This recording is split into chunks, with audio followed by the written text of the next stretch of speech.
All right, now we're ready to download and install Python. The first thing I want you to do is to open up your browser and head over to python.org. On this page, under the downloads, you can see the latest version of Python. Currently, the latest version is 3.7.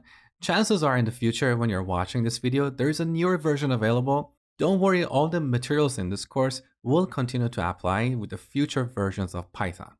So go ahead and download Python and then run it. If you're on Windows, you're going to see this checkbox here, add Python to path.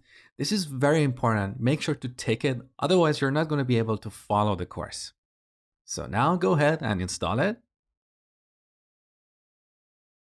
Now let's verify that we have installed Python properly. If you're on Windows, here in this search bar, type CMD, which is short for command prompt. Now here in command prompt, type Python.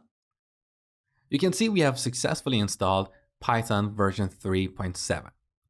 Now to exit, press Ctrl Z and then enter. Done. If you're on Mac, press Command and space. This opens up the Spotlight search. So here type terminal. Terminal on Mac is like command prompt on Windows. Now Mac and Linux by default come with an older version of Python, that is version 2.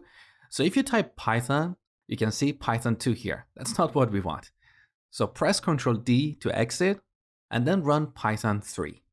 And this verifies that we have successfully installed Python 3.7.